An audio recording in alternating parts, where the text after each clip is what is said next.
Hello there, one and all, and welcome to episode 352 of Love at First Scent. With me, Persolaise. We're live on YouTube as always. Thank you very much for tuning in. And the first comment goes to Angela, whose comment is just about creeping off the top of the screen. Says, "Hi there, Persolaise and everyone. Thanks very much for tuning in." Lots and lots of comments for this one already. Whether you're watching live or you're watching the recording, thank you very much for watching. Feel free to leave a question or a comment. I usually get around to answering all of them in due course. And if you would like to find out how you can support my work, you should be able to see a link to my Ko-fi page in the video description below. Thank you very much for those of you who've also just come over from the video that we did, and that will mean nothing to those of you who are not watching live. Okay, so...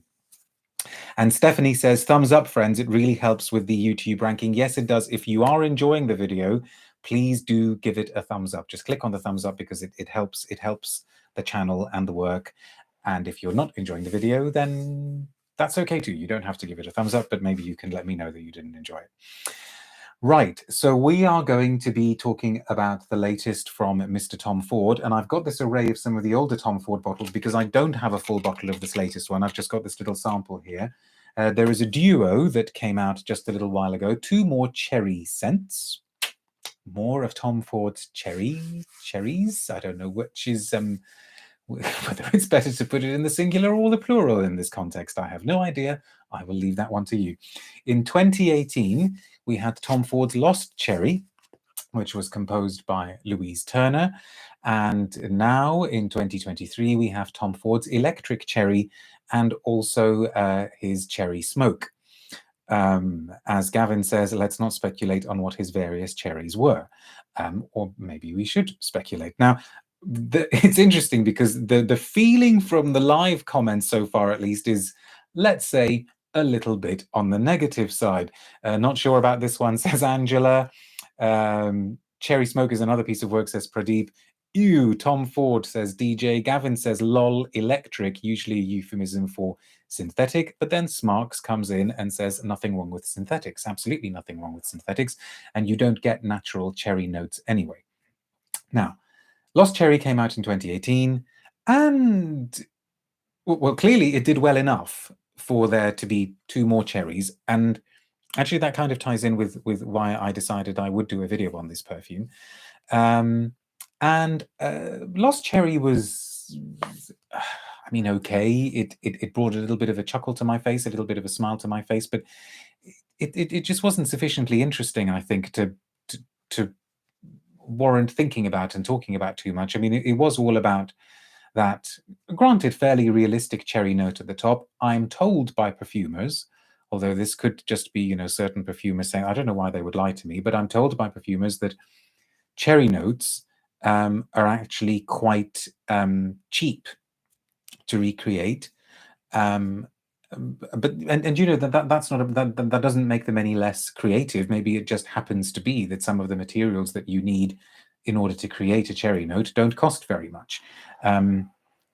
Although then you also can't quite but place that against the context of the fact that the new electric cherry costs £280 for 50 mils of scent. So those are all the different factors in the Tom Ford mix.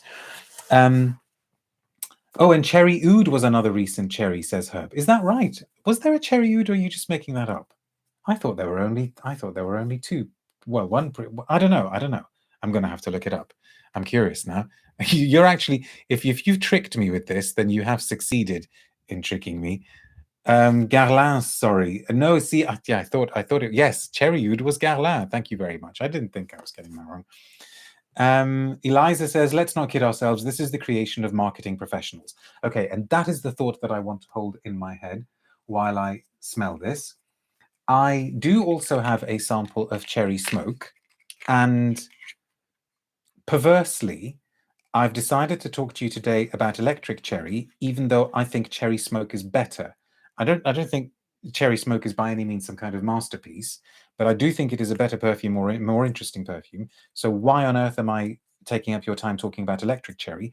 Because it makes this the sort of wider point that I want to make about Tom Ford today, all about this business of things being the creation of marketing professionals.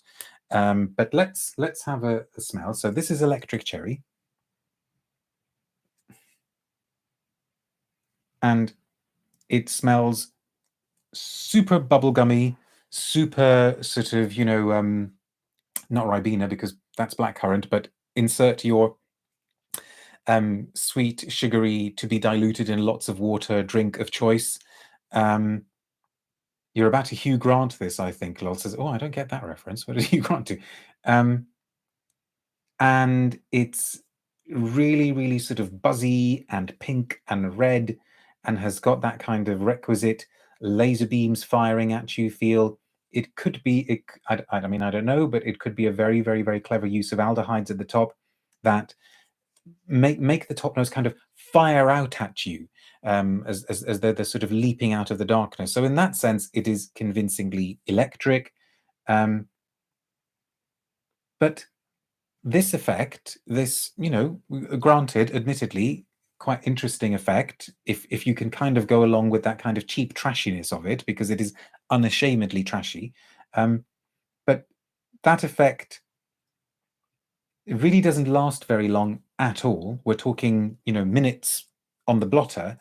And then what you are left with is something really quite thin and generically fruity, and generically bright, and you know, lacking the kind of personality that you would have expected from the top.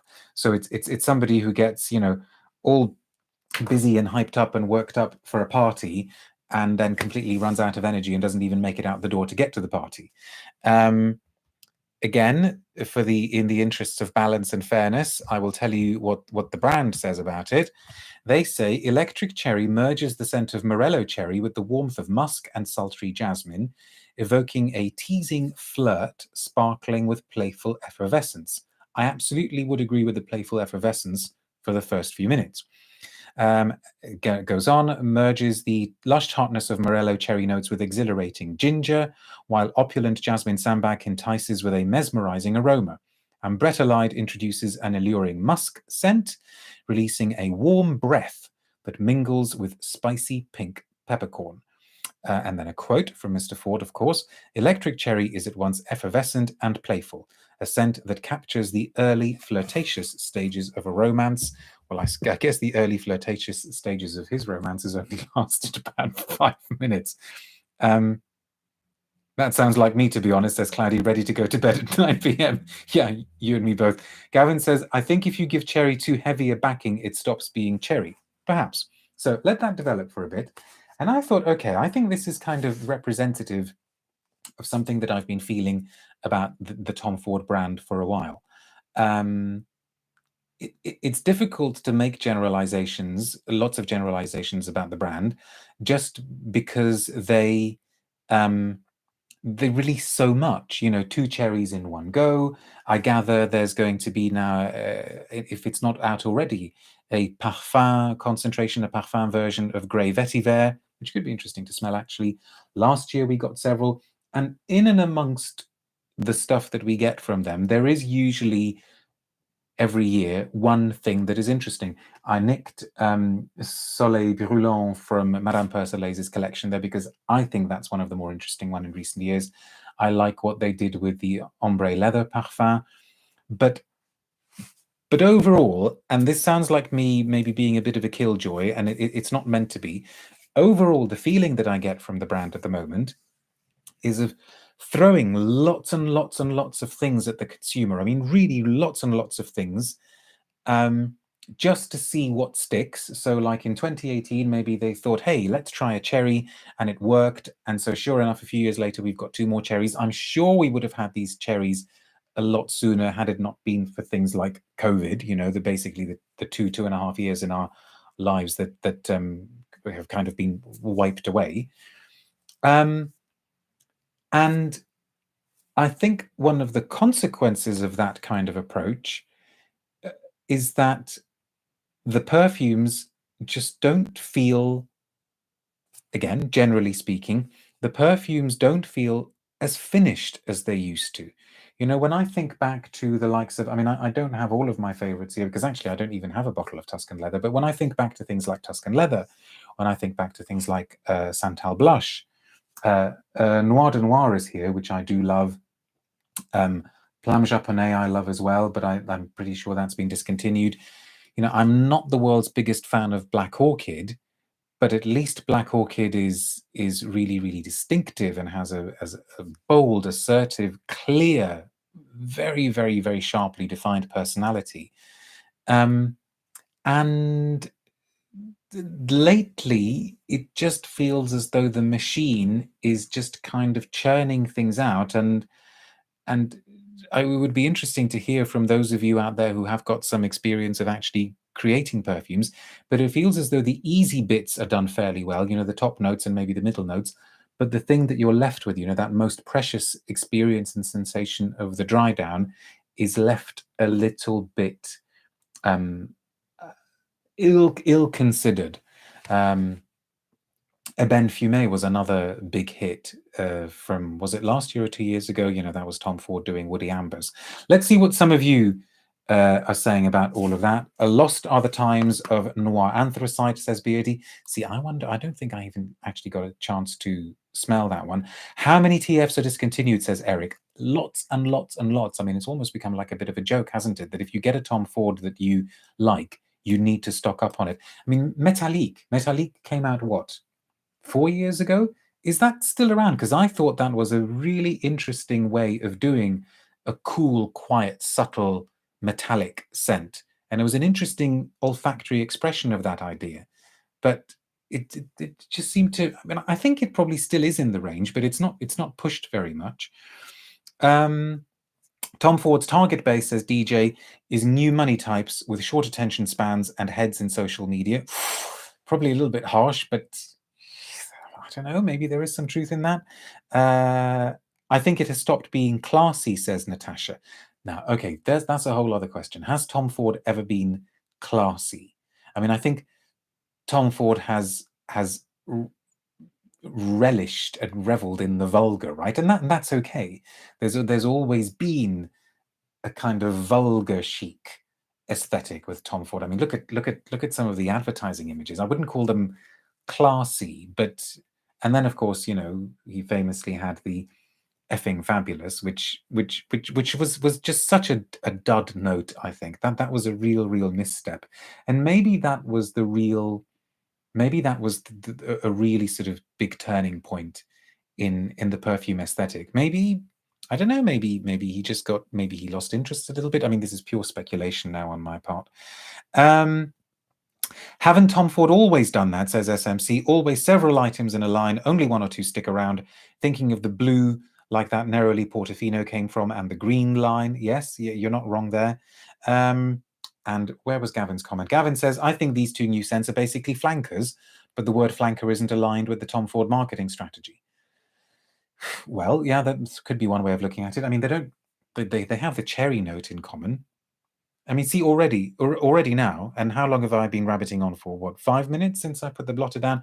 Already, this could be the dry down of any kind of juvenile, teeny boppery, musky, fruity concoction. It has just lost its personality, which is a shame, because actually its personality at the beginning is interesting. Tom Ford has diluted their quality, says Helter Skelter Jones, through the sheer frequency of their release strategy. Herb says, I've only smelled a few, but they all smell a bit inhuman on me, which is unsettling given their flirtatious marketing, like a robot. What's sort of android flirtatiousness? Interesting point. Tom Ford has always been brash and crass, says DJ. Yes, brash is Tom Ford, right? Metallique was still around at the end of last year, says Lynn Leclerc. And Pure Round says, unfortunately, I cannot justify purchasing another bottle of Tom Ford Frags.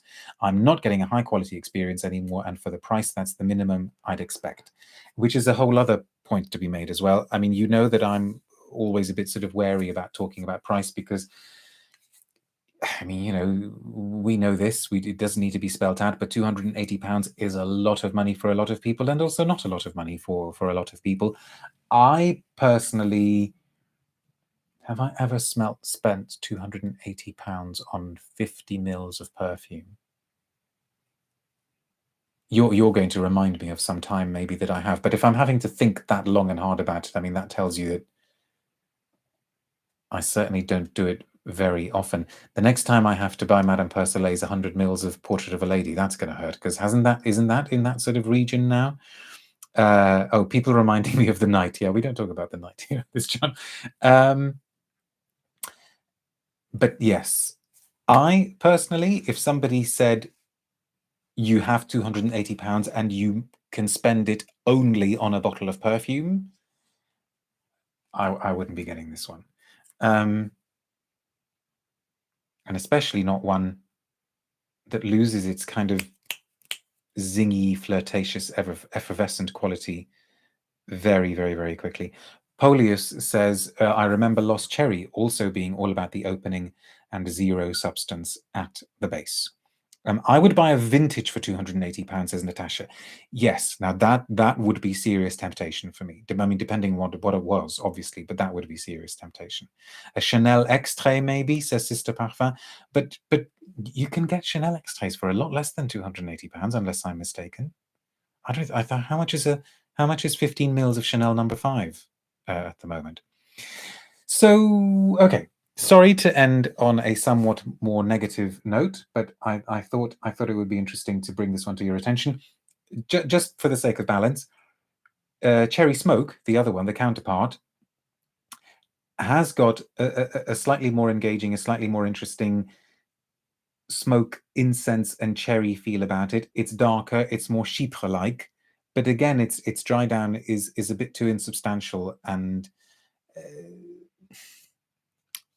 just a bit lackluster, a bit too soulless to justify parting with that sort of amount of money, I think, for me. So there we go. That's it. Now, again, for those of you watching live, in 2 days' time, so on the 15th of the Ides of March, 15th of March at 5 p.m. UK time, I will be joined by the one and only Max 40. We will be talking about some perfumes. We will be sharing a couple of recommendations each, but we will also be doing a kind of two-way plus all of the rest of you discussion. So not quite an ask me anything, but almost like a kind of ask us anything while we're smelling a couple of new perfumes. So start thinking of some questions and hopefully you will be able to make it. Max 40 has time to prep the sales pitch, says DJ. Not sure what that means, but okay. I will see you then. But until then, thank you very much for watching. Be good and watch out for Tom's cherries. Bye now.